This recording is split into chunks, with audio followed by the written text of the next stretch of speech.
Lindsay here, the Frugal Crafter. I get asked all the time about how I shoot my video tutorials so that you're looking down at my table. I just got a brand new setup the other day, so I wanted to share that with you, but also give you a couple different options for setting up your camera so you can do video tutorials. Depending on, it doesn't matter if you're using a cell phone, you know, a regular old point and shoot camera, or an actual camcorder. I'll show you some different ways that you can adapt for whatever situation you're in. So what I have right now is this. This is actually a piece of pallet wood that I dug out of my husband's scrap wood bin, and I have adhered it. Actually, I had my husband screwed this to the joists up there, and it's about an inch from the ceiling so that if somebody's running around upstairs or somebody drops a bowling ball on the floor, you never know around here, it's not going to jiggle my camera.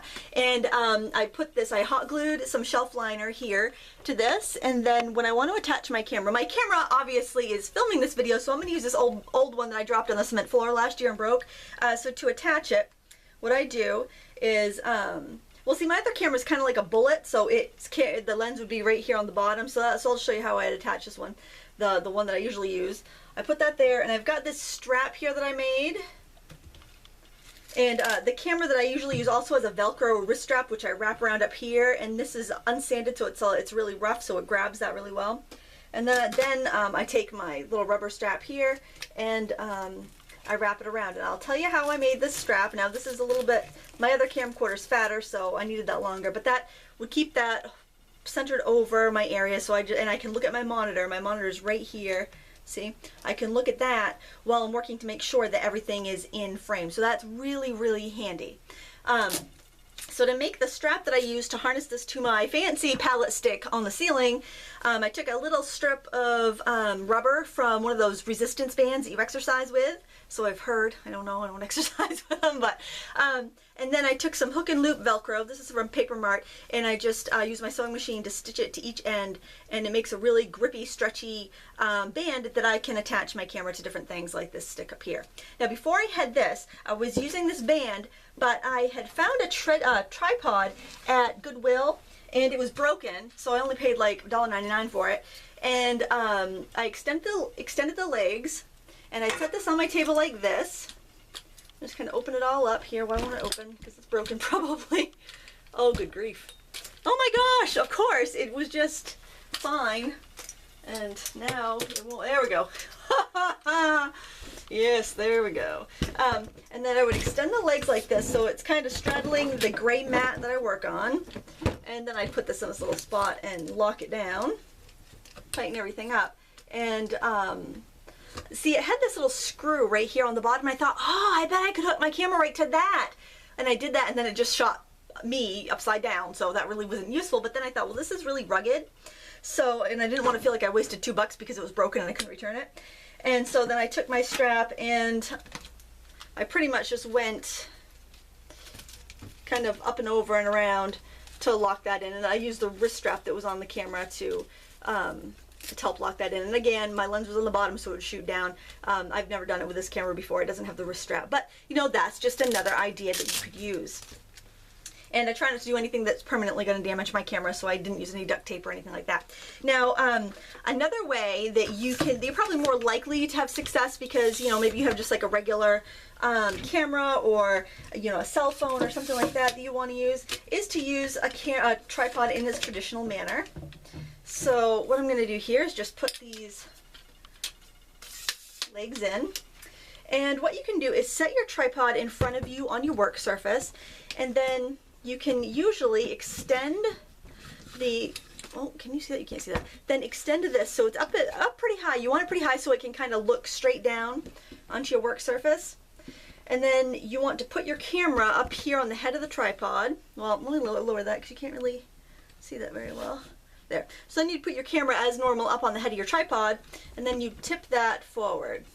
So if you are buying a tripod at Goodwill, make sure it has the hot foot in there. This one, it was missing it. A lot of times they're missing, so just make sure that it's got that piece that goes in there that you actually had the little screw to hook your camera to. And that's handy because you can take the camera off without unhooking it from your tripod. And then this can shoot right down into your workspace. Now it's going to shoot your stuff upside down, so you want to either work upside down, or then in your video editor or on YouTube you can flip it. So that's something just to keep in mind. it's a great solution if you're using a regular camera. Now, if you're using a camera like this, just your regular point and shoot, that's what I did like my first, I don't know, 100 videos just on this cheapie. You're gonna want to, and and if you're using a cell phone as well, your monitor is gonna be on the back, and once it's up there, you can't see it. So what you're gonna want to do before you start recording is probably stand on your table or stand on a chair and look into the monitor, and then like tape out a spot on your table. So if I zoom that down there, tape out a spot here where you know it's going to, everything's going to record. So if you can't see it, in fact I can't see my monitor right now. So if you can't see it, you can still, you still know what you're doing is going to be in frame or not. So I recommend that. Otherwise you're going to look back at your video and realize you've done everything over here and the camera's pointing here, and it's very frustrating, and you'll go, ah! That's pretty much what all my outtakes sound like, me going, bah! Out of frame. And then for lighting, it's just something that's probably where you want to spend your money. It's your most important thing, is hopefully I don't blind you here, shooting up here, but I've got can you see that? I think you can.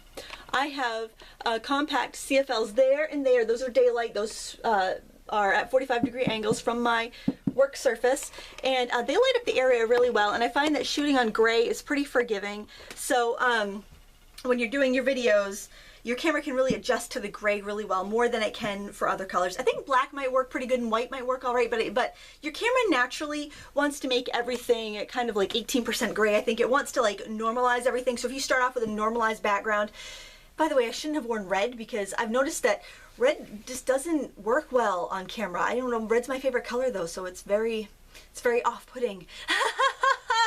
Oh, I'm very tired. My pigtails are crooked. I've been getting up at 5:30 every morning this week to get my kids to camp, so if I sound crazy more than usual, that's why. Oh boy. So if you have any questions about shooting your own tutorials, if you need any other ideas, please leave a message in the comments and I'll try to help you out. Say if you're doing like cooking videos, I just thought of this today. I don't do cooking videos, or if you need to use like your kitchen to shoot your videos, I thought, you know, you could always take your camcorder and fold it up like this and stick it in a cupboard, and then put a couple bags of rice on it or flour or something heavy, and you could, you know, use that to make your camera shoot down like over your stove or over your counters, because obviously you wouldn't want to set a tripod on a hot stove. So yeah, there's so many different creative ways that you can shoot your tutorials and not have to go and spend like a lot of money on fancy camera equipment. You could also, you know, let's see, what's another idea? I had an idea that I flew right out into the ether. It was a really good idea. What was it? I don't remember. Oh, that's so sad. I'm hoping it's gonna come right back to me. So yeah, if you're doing a tutorial like that, you can do it. Oh, the big tip, the thing that's gonna help you more than anything when you're shooting video tutorials is to shoot video tutorials. My father always said, you want to learn how to build a house? Build a house. That's the best way to learn. The best way to learn is for you to actually shoot your video tutorials. If you look at some of my early, I have like 630 videos on YouTube. The first 100 are pretty rough, real rough. And you know, I'm definitely not the, you know, outgoing, exuberant person that I am now. I was kind of shy, and you know, the lighting was weird, and I was shooting at bizarre angles because I couldn't figure out where to put my tripod. So, you know, but the more you do, the more you realize what's going to work for you, and you're going to get better at it. But you have to do it. It's practice. You can't just watch videos and learn how to do it. You have to actually get in there and do it and learn. So I hope this has been helpful for you. I wanted to share my new setup because I had some people ask about it, and I hope I didn't come across too tired today, because I'm feeling it, I'll tell you that. Thank you so much for watching. Please give me a thumbs up and subscribe. If you have any questions or comments, leave them below. I'm happy to help you out. And until next time, happy crafting.